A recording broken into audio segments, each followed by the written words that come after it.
మొన్న డాక్టర్ రామచంద్రరావు గారు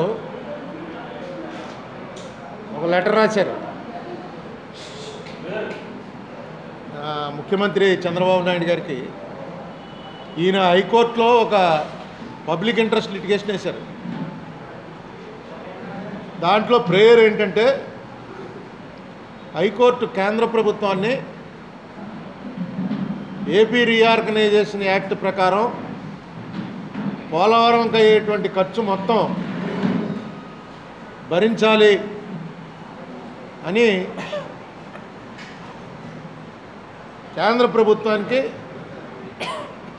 ఒక డైరెక్షన్ ఇవ్వండి అని public interest litigation Congress Rajya Sabha MP KVP Ramachandra Rao హైకోర్టులో ఫైల్ చేశారు. అందులో పార్టీలు సెంట్రల్ గవర్నమెంట్, స్టేట్ గవర్నమెంట్ ఇద్దరు కూడా పార్టీలు, వాళ్ళిద్దరికీ కూడా హైకోర్టు నోటీసులు ఇచ్చింది. రేపు 19వ తారీఖు లోపల 4 వారాల్లోగా మీ కౌంటర్ దాఖలు చేయండి అని 19వ తారీఖుకి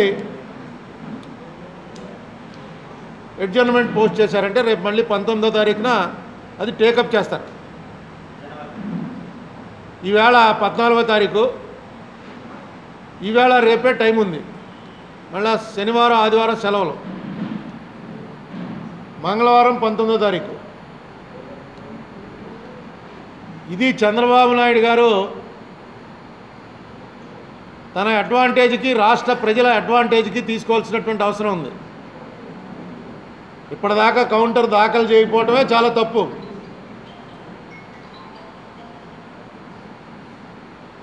కేంద్రమే భరించాలి అన్న రామచంద్రరావు వేసినటువంటి పబ్లిక్ ఇంట్రెస్ట్లో రాష్ట్ర ప్రభుత్వం ఏముంటుంది అని అడిగింది.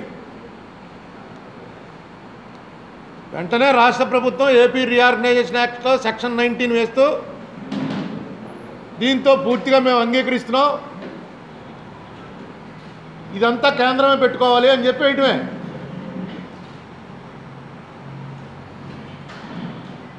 ఇందులో కేంద్ర ప్రభుత్వాన్ని హ్యూమిలియేట్ చేసేది లేదు, వాళ్ళతో తగు వచ్చేది లేదు. పోలవరానికి ఈ పబ్లిక్ ఇంట్రెస్ట్ లిటిగేషన్ ఒక వరం లాంటిది.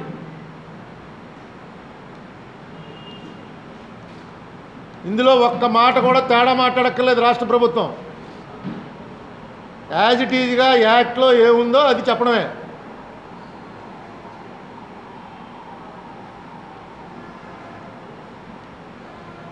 దీనిలో కూడా ఇంత తాత్సారం చేస్తుంటే 4 వారాలు టైం ఇచ్చామంటే 4 రోజుల్లో వేసేయాలి. ఇరిగేషన్ డిపార్ట్మెంట్కి సంబంధించి 10 మంది లాయర్లు ఉంటారు. Advocate general, additional advocate general, డిపార్ట్మెంట్లో ఒక్కొక్క పోలవరానికి లాయరు, వాళ్ళందరికీ పెద్ద పెద్ద జీతాలు, బత్యాలు. ఇంత అవకాశం వస్తే చంద్రబాబు నాయుడు గారు ఈ మధ్య బాగా ఎక్కువసార్లు చెప్తున్నారు, డిసడ్వాంటేజ్ని అడ్వాంటేజ్గా మార్చుకోవటమే నాకున్నటువంటి స్పెషల్ టాలెంట్ అని. ఇంత పెద్ద అడ్వాంటేజ్ వస్తే దీన్ని వదిలేసుకుంటున్నారు.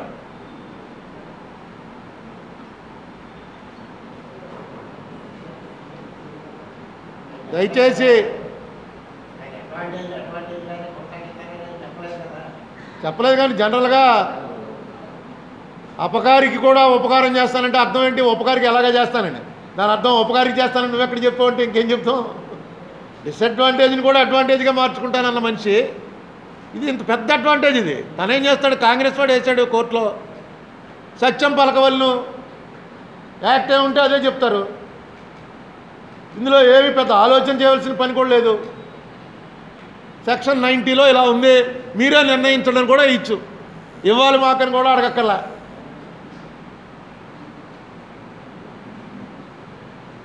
ఎందుకు దీన్ని ఇలా డిలే చేస్తున్నారు? నిన్న గడ్కరీ గారితో సాయంకాలం జరిగింది, రాత్రి టీవీలో 11 గంటలకు ఇచ్చారు. అందులో వీళ్ళిద్దరూ అన్నదమ్ములుగా మారారు.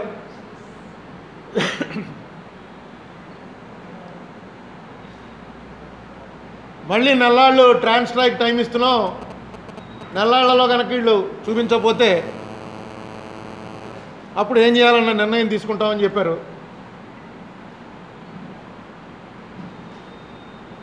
ఇంకేం లేదు, జస్ట్ ఆ కాంక్రీట్ దగ్గరే నిన్న గడ్కరీ గారు చెప్పారు, ఇంకేదో కొద్దిగా కాంక్రీట్ పని ఉండిపోయింది, 38 లక్షల క్యూబిక్ మీటర్ల కాంక్రీట్ వేయాలి,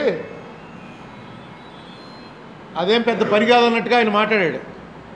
నేను 5 లక్షల కోట్ల కాంట్రాక్ట్లు ఇచ్చాను, ఇదేం పెద్ద గొప్ప పని కాదని. నిజంగా అలాగే జరిగితే అంతకన్నా సంతోషమే ఉంది.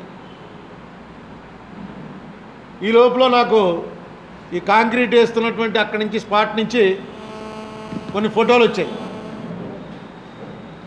ఆ ఫోటోలు ఏంటంటే మనం మామూలుగా ఇంటి స్లాబ్ వేసుకునేటువంటిలో కూడా అలాంటి పని చేయము.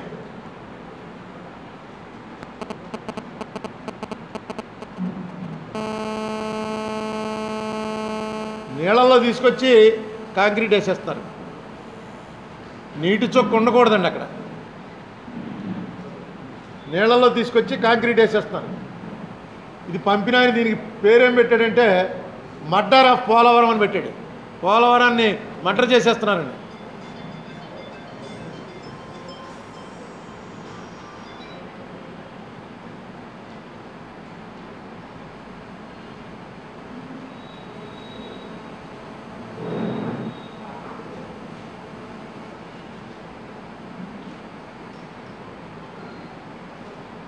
ఇవన్నీ కూడా పొద్దున్నే చీఫ్ మినిస్టర్ గారికి పంపించాను.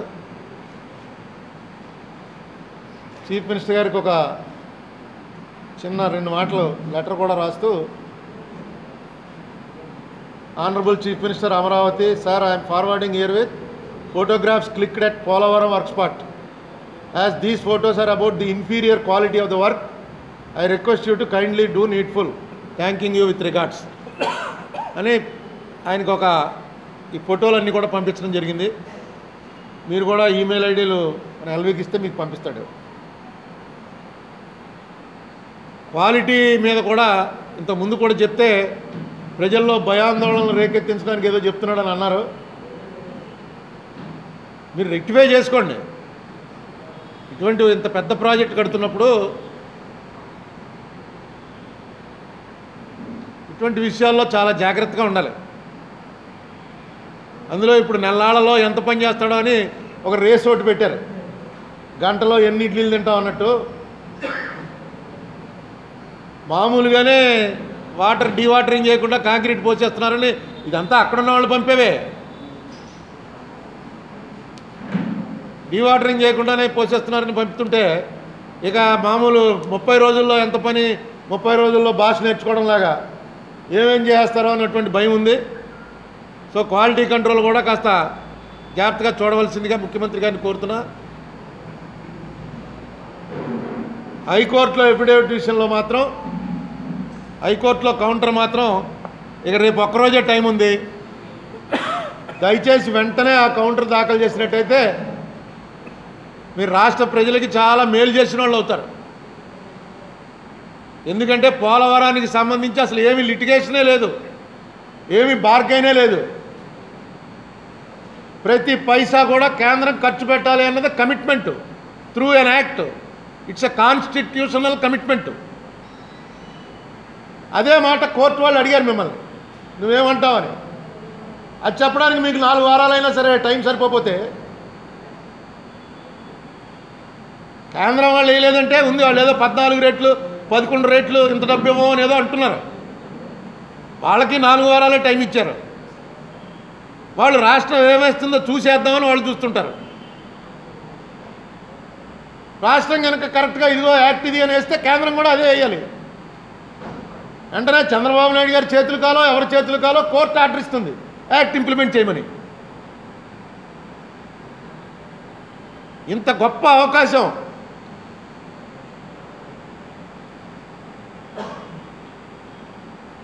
మరి దీన్ని ఎందుకైనా వాడుకోవట్లేదో తనకు అనుకూలంగా నాకు అర్థం అవ్వట్లేదు. అది పోలవరానికి సంబంధించి. ఇంకొక భయంకరమైనటువంటిది FRDI అని financial resolution and depositors insurance bill 2017 ఇది JPC joint parliamentary committee select కమిటీకి పంపారు. అందులో మన ఆంధ్రాకి సంబంధించి గల్లా జయదేవ్ గారు ఒక మెంబరు, తెలంగాణకి సంబంధించి విశ్వేశ్వర్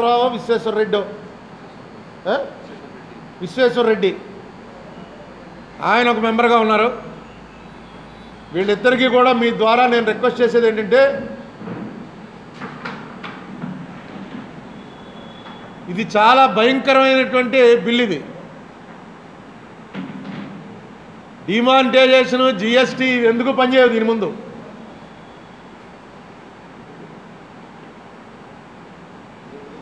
మోడీ గారు అధికారంలోకి వచ్చింది స్విస్ బ్యాంకుల్లో దాచుకున్నటువంటి దొంగ సొమ్ము అంతా తీసుకొచ్చి ఇక్కడ ఉన్నటువంటి పేద ప్రజలకు పంచి పెడతాననేటువంటి స్లోగన్తో వచ్చాడు ఆయన. అది మర్చిపోవడానికి డిమానిటైజేషన్ అని చెప్పి ఎవరిని కొట్టకూడదో వాళ్ళందరినీ కొట్టాడు. దాంట్లో అప్పర్ మిడిల్ క్లాస్కి రిచ్కి వచ్చిన నష్టం ఏంటో నాకు తెలియదు, కానీ క్యాష్ తోటే నెగోషియేషన్స్, బార్గెనింగ్స్ చేసేటువంటి లోవర్ మిడిల్ క్లాసు పేద ప్రజలు మాత్రం ఈవేళకి కూడా తేరుకోలేనంత దెబ్బ తగిలింది. స్విట్జర్లాండ్ డబ్బు గొడవ వదిలేరా బాబు, మా డబ్బన్నా మాకు వదిలి ఉంచు అని ఏడ్చే పరిస్థితుల్లో ఇప్పుడు ఈ బిల్లు ఏదో తీసుకొస్తున్నారు.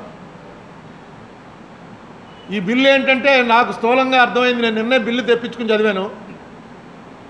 ఇంతకాలం బ్యాంకులు కనుక అంబానీలకి, ఆదానీలకి ఇచ్చినటువంటి అప్పు వెనక్కి రాబట్టుకోలేక వాటిని ఎన్పిఏలుగా డిక్లేర్ చేస్తే, బ్యాంకులు కనుక లాసుల్లోకి వచ్చేస్తుంటే గవర్నమెంట్ బెయిలౌట్ చేస్తుంది.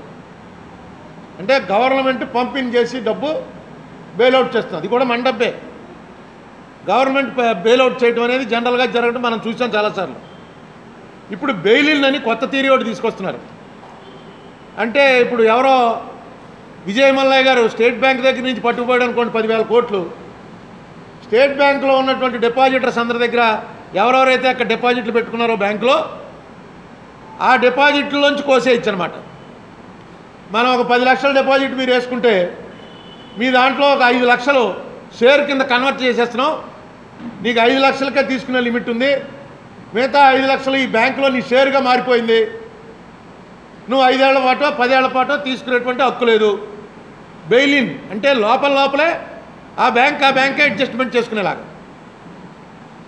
2008లో భయంకరమైనటువంటి బ్యాంకింగ్ క్రైసిస్ వచ్చి యావత్ ప్రపంచం గజగజ వణిగిపోయిన టైంలో కూడా ఇండియాకి ఏం దెబ్బ తగల. ఇండియాలో ఎంతమంది కంపెనీ యాక్ట్ని అడ్డం పెట్టుకుని బ్యాంక్ లోన్లు ఎగ్గొడుతున్నప్పటికీ, ఎన్పిఎల్గా డిక్లేర్ చేసి తప్పించుకు తిరుగుతున్నప్పటికీ, నేషనలైజ్డ్ బ్యాంకింగ్ జరగటం వల్ల ఇక్కడ బ్యాంకులన్నీ ప్రజల సొత్తు అవటం వల్ల ఇక్కడ మాత్రం బ్యాంకింగ్ వ్యవస్థ ప్రపంచం అంతా కూలిపోయినా ఇక్కడేమీ ఎఫెక్ట్ అవ్వకుండా నిలబడింది.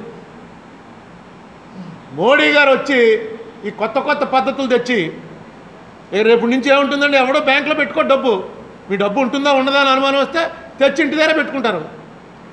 బ్యాంకుల్లో డబ్బు ఉంటే అది వేరే తీసుకునేవాళ్ళు, ఇండస్ట్రీస్ వాళ్ళు లోన్ తీసుకుని బ్యాంకుకి పే చేసి మనకేమో 4% ఇస్తారు, వాళ్ళ దగ్గర 8% వసూలు చేస్తారు. అదే లాభం బ్యాంకులకి. ఇంతమంది ఇన్ని వేల కోట్లు ఎగ్గొడుతున్నప్పటికీ కూడా బ్యాంకుల్లో ప్రాఫిట్స్లోనే రన్ అవుతున్నాయి, 1-2 తప్ప. మొన్న ఏదో ఓరియంటల్ బ్యాంక్ ఏదో అయితే ఇంకో బ్యాంక్తో కలిపేశారు, దానికి బైలౌట్ చేసి. ఇది ఒక కొత్త యాక్ట్ తీసుకొస్తున్నారు. మోడీ గారికి మరి ఏ రకమైనటువంటి ఆలోచన వచ్చిందో, ఎందుకు చేస్తున్నాడో తెలియదు, కానీ ఇది దేశాన్ని సర్వనాశనం చేసే ఆలోచనగానే కనబడుతోంది. మిగతా జాయింట్ పార్లమెంటరీ కమిటీలు వేరు, ఈ కమిటీ వేరు. నేను జయదేవ్ గారికి, విశ్వేశ్వరరెడ్డి గారికి మీ ద్వారా విజ్ఞప్తి చేస్తున్నా, క్లియర్గా దీన్ని అపోజ్ చేయండి. మీ పొలిటికల్ ఎలియన్స్ని పక్కన పెట్టి దీన్ని క్లియర్గా, ఎందుకంటే బ్యాంకులో దాచుకునే వాళ్ళు రిటైర్ అయిపోయిన వాళ్ళు, మిడిల్ క్లాసు, వ్యాపారం ఏమీ చేయటానికి ఆసక్తి కానీ శక్తి కానీ లేని వాళ్ళు, బ్యాంకులో దాచుకుంటే వడ్డీ వస్తుందిరా అనేటువంటి ఆలోచనతో ఉన్నవాళ్ళు చాలా దూరాలోచన చేసి అక్కడ పెట్టి చివరికి అది దురాలోచన కింద మార్చేసి మొత్తం డబ్బు లేకుండా చేద్దామని ప్రయత్నం చేస్తున్నట్టు కనబడుతోంది. స్విట్జర్లాండ్లోంచి డబ్బు తీసుకురావడానికి ఏదో జరుగుతుందని చెప్తారు. మీరు ఒకసారి నెట్లో చూడండి. 2011లో ఫిబ్రవరి 2011లో స్విట్జర్లాండ్ గవర్నమెంట్ పార్లమెంట్లో చట్టం చేసింది. దాని పేరు పిఇపి. దాని ప్రకారం పొలిటికల్లీ ఎక్స్పోజ్డ్ పర్సన్స్, ఎవరినైతే మోడీ గారు టార్గెట్ చేస్తున్నాడో, పొలిటికల్గా ఎక్స్పోజ్ అయినటువంటి పర్సన్స్ ఎవరి డబ్బైనా స్విస్ బ్యాంకులో దాచుకుని ఉన్నట్టయితే దాన్ని ఇలిసిట్ అసెట్గా డిక్లేర్ చేసి ఏ దేశానికి చెందిన వాళ్ళు దాచుకున్నారో ఆ దేశానికి ఇచ్చేసేటువంటి యాక్ట్ ఒకటి 2011లోనే చేశారు. దాని ప్రకారం లారెంట్ గొబాగో కోట్ డివైవోరీ అనేవాడి దగ్గర, జినేల్ అబిడైన్ టునీషియాకి చెందినటువంటి ఒక నియంత, కోట్ డివైవోరీ అనేటువంటి దేశానికి సంబంధించిన ఒక నియంత మీద ఆరోపణలు వస్తే ఇమీడియట్గా వాళ్ళ అకౌంట్లన్నీ సీజ్ చేశారు ఈ యాక్ట్ ప్రకారం. ఇది ఈ గొడవ వచ్చిన తర్వాత చూశాను నేను, నాకు తెలియదు ఇది. ఈ కొత్తగా ఎఫ్ఆర్డిఐ చూసిన తర్వాత ఇది ఎక్కడ గొడవరా బాబు, స్విట్జర్లాండ్ నుంచి తెచ్చి మనకి వేస్తారంటే మందు లాగేసి స్విట్జర్లాండ్కి ట్రాన్స్ఫర్ చేసేస్తారా, ఇది ఎక్కడని చెప్పి ఎతికితే ఈ చట్టం 2011లోనే అయింది. అక్కడ పొలిటికల్ పర్సన్స్ ఎవరన్నా ఉంటే చెప్పండి అని. రాజకీయంలో మాలాంటి ఎంపీలు కానీ ఎమ్మెల్యేలు కానీ ఇలాంటి వాళ్ళు ఎవరికైనా సరే స్విస్ బ్యాంకులో ఉందని మన ప్రభుత్వానికి అనుమానం వస్తే వెంటనే వాళ్ళు ఈ ఫలానా వాడికి అకౌంట్ ఉంటే సీజ్ చేయండి, వీడు రాజకీయంగా ఎక్స్పోజ్డ్ ఫెలో అని చెప్పి సీజ్ చేయించవచ్చు. అంటే పొలిటీషియన్స్ డబ్బే లేదనమాట. ఉంటే అంబానీలు ఆదానీలు వీళ్ళ డబ్బు ఉండొచ్చు, ఎందుకంటే వాళ్ళు ప్రపంచం అంతా ఉంది కాబట్టి. వాళ్ళు ఏమైనా దాచుకున్నారేమో తెలియదు నాకు దాని మీద నేను ఆరోపణ చేయట్లా. స్విస్ బ్యాంకులోంచి డబ్బు తెచ్చి మన అకౌంట్లో వేయటం అనేది ఉత్తుత్తి మాట కింద తేలింది. మన అకౌంట్లో డబ్బు మాత్రం లాగేసుకోవడానికి యాక్ట్ తేవడానికి ప్రయత్నాలు జరుగుతున్నాయి. ఇది నిన్ననే ఒక టీవీలో చూశాను. ఒక పెద్ద బీజేపీ అభిమాని, ఆయన ఒక ఎకనామిస్టు, ఆయనతో ఇంటర్వ్యూ చేశారు. ఆయన కూడా బీజేపీని తిట్టకుండా పాపం మోడీ గారికి సరైన సలహాలు ఇవ్వట్లేదండి, ఇలాగే లాక్కొచ్చాడు. ఎందుకంటే ఆయనకి బీజేపీ మీద అంత అపారమైన ప్రేమ నాకు తెలుసు. ఆయన కూడా చెప్పాడు, ఇది బ్లండర్, ఇది మోడీకి చెప్పేవాళ్ళు సరిగ్గా చెప్పట్లేదు. ఇప్పుడు మనం నేషనలైజ్డ్ బ్యాంక్స్ని గవర్నమెంట్ బెయిల్అవుట్ చేస్తుందంటే మన డబ్బే అదీను. మన అకౌంట్లోంచి లాగేసి ఏ బ్యాంక్కి ఆ బ్యాంకే సెట్ చేసుకోండిరా. అక్కడ ఉన్నటువంటి అకౌంట్లు ఎవడవైతే ఫిక్స్డ్ డిపాజిట్లు, ఎవడవైతే సేవింగ్స్ బ్యాంక్ అకౌంట్లు ఉన్నాయో వాళ్ళ అకౌంట్లు అన్నీ కూడా డబ్బు మీదే ఎప్పుడు కావాలంటే అప్పుడు తీసుకోవచ్చు. ఒక చిన్న యాక్ట్ ప్రకారం నోటీస్ ఇస్తారనమాట, నీ అకౌంట్లో 10 లక్షల రూపాయలు ఫిక్స్డ్ డిపాజిట్ ఉంది, అందులో 2.5 వరకు నువ్వు విత్డ్రా చేసుకోవచ్చు, మిగతా 7.5 కూడా నీ షేర్గా కన్వర్ట్ చేసాం అని నోటీస్ వస్తుంది. అంటే నాకు అర్థమైంది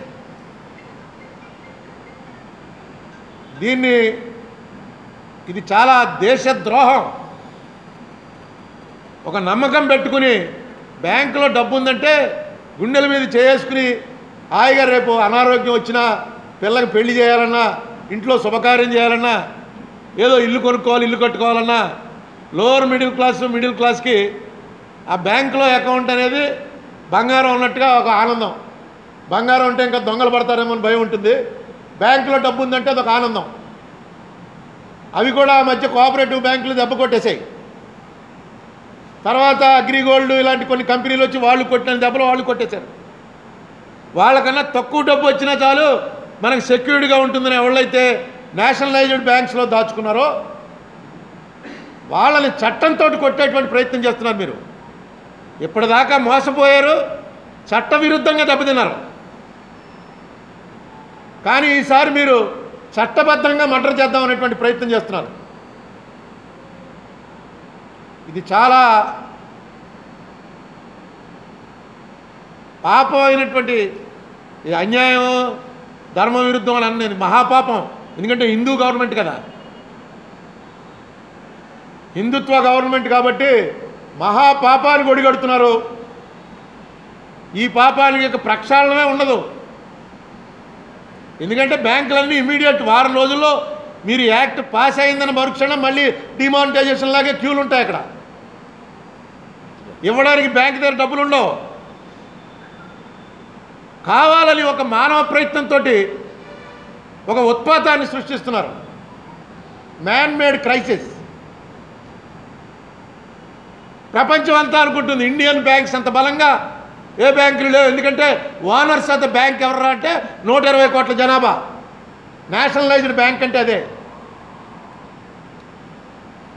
ఎంత బ్రహ్మాండంగా లాక్కొస్తుంది ఇండియా బ్యాంకింగ్ సిస్టమ్ అని. ప్రపంచం అంతా కూలిపోయినా ఇండియా కూలిపోలేదురా అని ఆశ్చర్యపడిపోయిన ఇండియాని చట్టబద్ధంగా రాజ్యాంగబద్ధంగా కూల్చి చిన్నాభిన్నం చేసేటువంటి ప్రయత్నాలు మాత్రం దయచేసి మానుకోండి.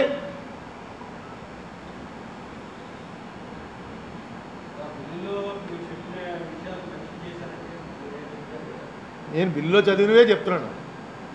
బిల్లులో ఎంత క్లియర్గా ఉండవు. బిల్లులో బెయిలిన్ అని చెప్పి ఆ డిపాజిటర్స్ వాళ్ళకి ఎన్నాళ్ళకి చేయొచ్చు ఎలా చేయొచ్చు డిపాజిటర్లు నష్టపోకుండా ఇన్సూరెన్స్ని కూడా పెట్టారు. ఇప్పుడేమో ₹1,00,000కే ఇన్సూరెన్స్ ఉంది, అది 5 లక్షలకు పెంచుతాం. అది చదువుతుంటే డిపాజిటర్స్కి చాలా మంచి జరుగుతుంది అన్నట్టు ఉంటుంది.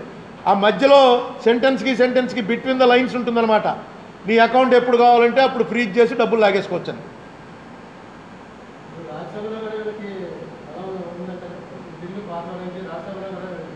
ఇప్పుడు వస్తుందిగా బలం. అసలు ఈ బిల్లు సెలెక్ట్ కమిటీ నుంచే అది మళ్ళీ రెఫర్ అవ్వాలండి. ఇమీడియట్గా పార్లమెంట్ దీని మీద నిర్ణయం సెలెక్ట్ కమిటీ మెజార్టీ నిర్ణయం అంటే ఇప్పుడు జయదేవ్ వీళ్ళు అడ్డం పడాలి. Let the house discuss this. హౌస్లో కూడా మెజారిటీతో నడిచే ప్రయత్నం చేస్తే మాత్రం ప్రమాదమే. కాన్స్టిట్యూషనల్ అమెండ్మెంట్ అడగాలి. 2/3 మెజారిటీ ఉంటే కానీ మార్చడానికి వీల్లేదని.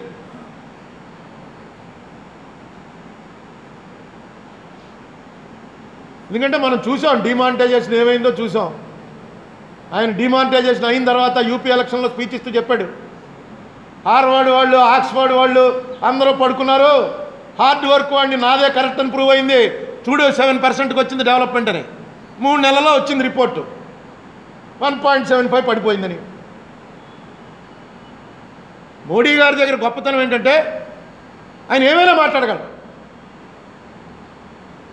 ఒక ప్రధాని అయ్యాను నేను మాట్లాడేది కొంచెం రెస్పాన్సిబుల్గా మాట్లాడాలి అన్న ఆలోచనే లేదు అసలు. గుజరాత్ ఎలక్షన్లో వెళ్ళి మన్మోహన్ సింగ్ పాకిస్తాన్తో కుట్ర పన్నుతున్నాడంటే మనం అనలేం. మనం పంచాయతీ ఎలక్షన్లో మున్సిపల్ ఎలక్షన్లో కూడా ఆ టైప్ ఎలిగేషన్ పెట్టాలంటే కొంచెం ఆలోచిస్తాం. ఈయన ఎన్నికలు అన్న దాని మీద ఏమైనా మాట్లాడగలరు. సరే మాట్లాడితే మాట్లాడుకోవచ్చు, కనీసం ఇలాంటి విషయాల్లో మన దేశం ఏంటి, దీని పరిస్థితి ఏంటి. మన దేశం గుజరాత్ కాదు. గుజరాత్ పూర్తిగా వేరు. గుజరాత్లో ఉద్యోగానికి ఎవడు వెళ్ళడం, అందరూ వ్యాపారాలే చేసుకుంటారు. ప్రపంచంలో భారతీయులు విదేశాల్లో వ్యాపారాలు చేస్తున్న భారతీయులు అందరూ కలిపి 100 మంది ఉంటే 80 మంది గుజరాతీలే. నువ్వు ఇంగ్లాండ్ వెళ్ళు, అమెరికా వెళ్ళు, ఎక్కడికి వెళ్ళినా సరే పటేల్ గుజరాతీసే చేస్తారు.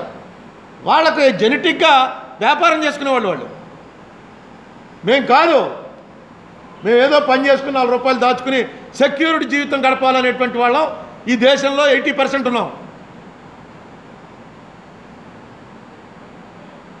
మమ్మల్ని దృష్టిలో పెట్టుకోండి. పార్టీ ప్రెసిడెంట్ గుజరాతీయే, మీరు గుజరాతీయే, ఈ బ్యాంకు రిజర్వ్ బ్యాంకు గుజరాతీయే, అదేదో నీతి ఆయోగ్ గుజరాతీయే, మొత్తం అంతా పెట్టి మేము దేశాన్ని కాపాడగలమంటే మీ సిస్టమ్ కాదు ఇది. మిగతా దేశం కూడా మీ కంట్రోల్లోనే ఉందన్నటువంటి ఆలోచన రానివ్వండి. మీకు అప్పచెప్పినప్పుడు ఈ దేశం ఎకానమీ చాలా బాగుంది, జీడిపి గ్రోత్ బాగుంది.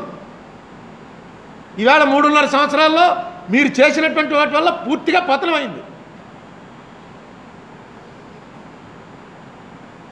ఇది ఒక కొత్త ఆయుధం తీసుకొచ్చి ఎందుకు ప్రజల మీద అంత కక్ష? మోడీ మోడీ నామస్మరణ చేసి నమో నమో అని చెప్పి నరేంద్ర మోడీకి పేరు పెట్టుకుని జనం అందరూ కూడా ఈయనకేమి పెళ్ళాం లేదు, పిల్లలు లేరు, తల్లి లేదు, తండ్రి లేడు, ఇరుగు లేదు, పొరుగు లేదు, దేశం కోసమే సర్వస్వం అనేటువంటి ఒక ఫీలింగ్ ఇస్తే దాని మీద వేస్తే మొత్తం అందరినీ కూడా నాలాగే తయారు చేస్తాను, ఎవరికి పెళ్ళ ఉండకూడదు, పిల్లలు ఉండకూడదు, తల్లి ఉండకూడదు, తండ్రి ఉండకూడదు, అందరూ నాలాగే ఉండాలనేటువంటి పద్ధతి మాత్రం దయచేసి చేయకండి అని. బీజేపీలో చాలామంది మేధావులు ఉన్నారు, నిజం బీజేపీ వాళ్ళు. రండి బయటికి వచ్చి నిజం చెప్పండి, తప్పయా ఇది ఇలా చేయకని.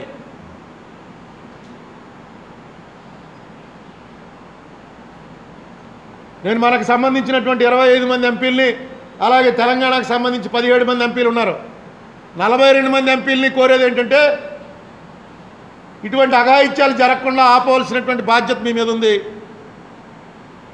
సేమ్ థింకింగ్ ఎవరన్నా సరే దీన్ని అపోజ్ చేసి తీరుతారు.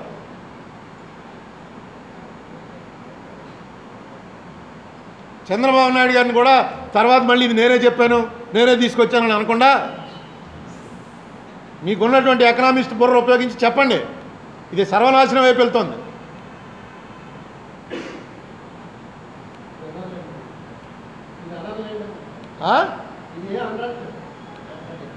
ఇప్పుడు మొన్న ఏమైంది, 2,000 రూపాయలు 500 నేనే రద్దు చేయమని అన్నారు.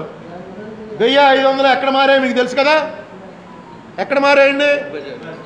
బ్యాంకుల్లో మారాయి, పెట్రోల్ బంకులు, గ్యాస్ ఏజెన్సీల్లో మారాయి. ఇంకెవడన్నా ప్రైవేట్ వాడి దగ్గర మారాయా? ఒక్క చంద్రబాబు నాయుడు గారిది బిగ్ బజార్ సరిగ్గా ఆయన అందులో వాటా కొనుక్కున్నాడు, బిగ్ బజార్ ఒక్కళ్ళకే ఇచ్చారు. బిగ్ బజార్లో వెళ్ళి 1,000 రూపాయలు 500 మార్చుకున్నాం, ఎవడో అడగలే. మనం అడిగితే పాపం. ఇప్పుడు అయ్యి బాబాయ్ మోడీని ఏమన్నా అంటే అసలు శాపం వచ్చి బుర్ర 1000 చెక్కలు అవుతుందన్న లెవెల్లో దిగమింగుకుని బాధని అలా వెళ్ళి క్యూలో నిలబడి, ఇదేంటంటే బిగ్ బజార్లో వెళ్ళి కొనుక్కుంటే 1,500 తీసుకుంటాట. ఇంకా దేశంలో ఏ కొట్లో తీసుకోరట. బ్యాంకుల్లో వెళ్ళి ఆధార్ కార్డు చూపించి 2,000 మార్చాలి, రోజుకి 2,000. బిగ్ బజార్లో నీ ఇష్టం. బిగ్ బజార్ తెల్లవారులు తెరిచిపెట్టారు. నాలాంటి వాడు ఊరికే నోరు బారేసుకున్నాం, ఇది ఎక్కడ అన్యాయం అని. వీడికి అన్నీ ఎలా కనబడతాయండి? పచ్చకారులు అడిగి పచ్చగా కనబడినట్టు వీడికి అన్నీ ఇంతే. ఆ కళ్ళద్దాలు తీయను ఒకడు. అందులో చంద్రబాబు నాయుడు గారు షేర్ కొనుక్కుని సరిగ్గా వారం 15 రోజుల ముందు ఆయన అందులో 250 కోట్లకి షేర్ కొనుక్కున్నాడు, అందులో పార్ట్నర్ అయ్యాడు. అక్కడ ఇచ్చారు. ఈయన వల్ల ఇచ్చి ఉండకపోవచ్చు, ఎందుకంటే బిగ్ బజార్ వాడు ఇంకా చాలా బిగ్గా అయి ఉండొచ్చు. అక్కడ ఇచ్చారు. పోన్లేండి, ఎవడ పాపానికి ఆడే పోతాడన్నది జనరల్గా మన ఫిలాసఫీ. కానీ వాడు ఎవడ పాపానికో మనం పోతాం ఈ బిల్లు గారు వస్తాయి. ఇప్పుడు బిగ్ బజారు వాళ్ళు డబ్బు చేసుకున్నారు, అది మనమేం ఫీల్ అవ్వం, ఎందుకంటే ఏదోలేండి అలా జరుగుతుంటాయి, ఎన్ని జరగలేదని. కానీ మన జేబులో డబ్బులు లాగేస్తారు చూసుకోండి. మనమే ఇక్కడ ఉన్న వాళ్ళందరూ కూడా మిడిల్ క్లాసు. అలా అమ్మో నాన్న ఫిక్స్డ్ డిపాజిట్లో వేసుకుని ఉంటుంది. ఏంటంటే వీడు కొడుకు సరిగ్గా చూస్తాడో చూడటం, రేపు ఏ హాస్పిటల్లో అన్నా జాయిన్ అయితే ఆ డిపాజిట్ అన్నా తీసి నా మీద ఖర్చు పెడతారని. ఈవిడ హాస్పిటల్లో జాయిన్ అవ్వక తప్పదు, ఆ డిపాజిట్ మనకు రాదు. కోర్టులో ఛాలెంజ్లు ఇవన్నీ తర్వాత విషయం గురు. కోర్టులు మనం ఎన్నుకోలే, మనం ఎన్నుకున్న వాళ్ళు ఉన్నారు కదా. ఆంధ్ర బిల్లు వచ్చింది, మనం ఎన్నుకున్న వాళ్ళు అందరూ అబ్జెక్ట్ చేశారు. అయినా దేశం మొత్తం ఒకటని చెప్పి కొట్టిపారేశారు. తర్వాత మళ్ళీ నోరు ముక్కు మీద వేసుకుని ఒక్కడి నోరు ఎత్తట్లేదు, ఒక్కడు మళ్ళీ హౌస్లోకి వెళ్ళి అడగట్లా ఆ రోజు ఏం జరిగిందో దాని మీద చర్చ పెట్టండి అని. నేను వెళ్ళి 3 ఏళ్ళు వెళ్ళి మానేశాను. ఈ పార్టీ వాడు వెళ్ళడం, ఆ పార్టీ వాడు వెళ్ళడం. ఇది దీంట్లో ఆ ప్రమాదం ఉండదు, ఎందుకంటే మొత్తం అందరూ కూడా అయిపోతాం కాబట్టి ఢిల్లీ వెళ్ళడానికి ఖర్చులు కూడా ఎవరి దగ్గర ఉండవు. వాళ్ళు ఇస్తే పుచ్చుకోవాలి, లేకపోతే లేదు. ఇప్పటికే బ్యాంక్కి వెళ్ళి అడగండి ఎంత డబ్బు ఉందో. బ్యాంకుల్లో పెద్ద పెద్ద చెక్కులు ఆర్డర్ చేయట్లే. బ్యాంకుల్లో డబ్బులు లేకపోవడం ఎప్పుడు చూడలే, ఇప్పుడు జరుగుతోంది. చెక్ ఇస్తే వాళ్ళు ఆగండి బాబు డబ్బు ప్రస్తుతం లేదు, రేపు ఎల్లుండో ఇస్తామని రాజమండ్రిలో జరగటం నా 64 ఏళ్ల చరిత్రలో ఎప్పుడూ చూడలేదు నేను. ఇప్పుడు జరుగుతుంది. అయినా మనం ఎవడ పాపాన్ని ఆడైపోతాడని తీరి. ఇది మాత్రం ఎవడదో పాపానికి మనం పోయే ప్రమాదం ఉంది, జాగ్రత్త పడండి అని మనం చేస్తున్నాం.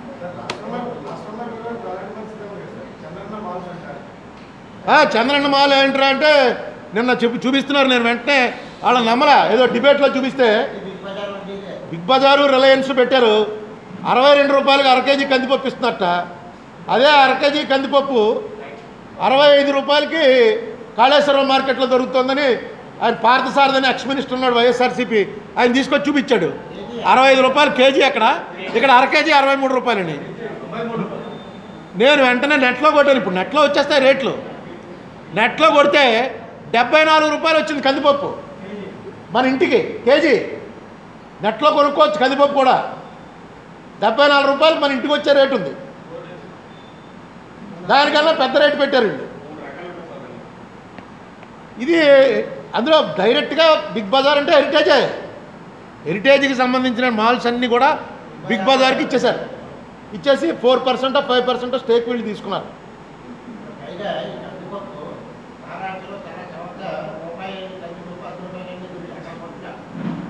అదే ఇప్పుడు వ్యాపారస్తులు అనేవాడు ఎక్కడ చౌకగా దొరికితే అక్కడ కొంటాడు, ఎక్కడ ఈ రేట్ ఎక్కువ వస్తే అక్కడ అమ్ముతాడు. అందులో తప్పు లేదు. రాష్ట్ర ప్రభుత్వం కూడా వ్యాపారం చేయొచ్చు, తప్పు లేదు. ఎందుకంటే ప్రాఫిట్లు ప్రభుత్వానికి వస్తాయి కాబట్టి. కానీ ఇక్కడ రాష్ట్ర ప్రభుత్వం చేయట్లా. రాష్ట్ర ప్రభుత్వం పేరుతో ప్రైవేట్ కంపెనీలు చేస్తున్నాయి.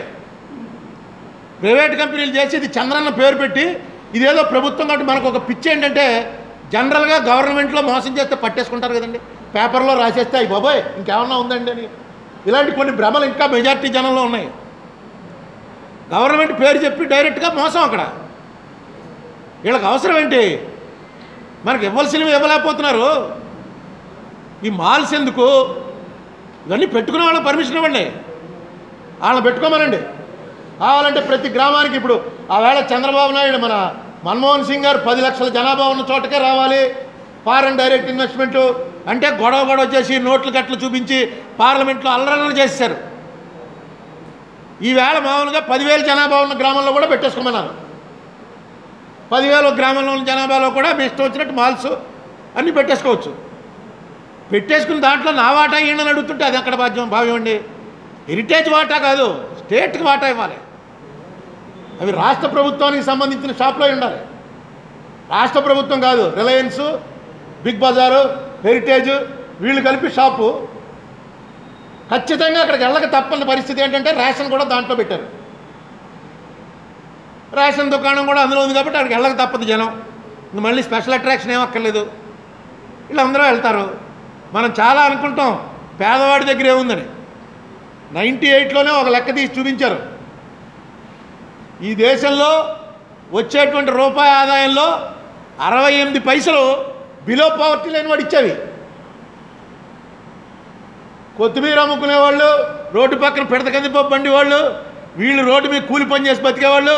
వాడు సిటీ బస్సు ఎక్కుతాడు, వాడు ఉప్పు కొంటాడు, కందిపప్పు కొంటాడు, బట్టలు కొనుక్కుంటాడు, బస్సు ఎక్కుతాడు, ఎప్పుడు వాడు అప్పులోనే ఉంటాడు. వాడికి 100 రూపాయలు ఖర్చు పెడితే 68 రూపాయలు ట్యాక్స్ వెళ్ళిపోతుంది. 32 రూపాయలే వాడికి వచ్చేటువంటి వాల్యూ. అలా కట్టే వాళ్ళ డబ్బులే ఎక్కువ. వాడు సారా తాగుతాడు, 51 కోట్లు తాగేస్తున్నారు రోజును. 51 కోట్ల రూపాయలు, అందులో 40 కోట్ల రూపాయలు రెక్కాడితే కానీ ఒక్కటి జనమే తాగుతారు. ఈ డబ్బంతా పేదవాడి డబ్బుతోటే దేశాలు రాష్ట్రాలు నడుస్తున్నాయి. అడిగేదో మామూలుగా కాళేశ్వరం మార్కెట్లో 70 రూపాయలు ఉంటే నువ్వు 65 రూపాయలకి ఇచ్చి చౌకగా ఇస్తున్నాను 5 రూపాయల కంటే అర్థం ఉంది. కానీ కాళేశ్వరం మార్కెట్లో 75 నువ్వేమో 103 రూపాయలకి అమ్మితే రిసీట్లు తీసుకొచ్చి చూపిస్తుంటే పోనీ పార్థసారథి వైఎస్ఆర్సీపీ వాడు అనుకుంటే సిపిఎం ఆయన వచ్చాడు. ఆయన అయితే కొనుక్కుని వచ్చాడు 2 చోట్లను, 2 రసీదులు పట్టుకొచ్చాడు, ఆయన చూపించాడు. దానికి సమాధానం ఏంటంటే ఎవరో స్పోక్స్మెన్ చెప్తారు. వాళ్ళకి ఏం తెలుసు? ఆ పార్టీ సపోర్ట్ చేయాలి. ఆ స్పోక్స్మెన్ వచ్చి ఏం మొదలెట్టినా మీరు ఇలాగే మాడతారు, మొదలెట్టిన రోజుగా లాభాలు వచ్చేస్తాయా, నెమ్మదిగా పేద ప్రజలకు పరం చేద్దామని, ఈ ఊరు పేద ప్రజలకు ఇచ్చేద్దామని మేము ట్రై చేస్తున్నాం. నువ్వు ఫస్ట్ డే పట్టేసుకున్నావు అని వాళ్ళు అంటారు. మొదటి రోజునే ఇంత నాశనం అయిపోతే ఇక రోజుకి నాశనం అయిపోతుందని వాళ్ళు అంటారు.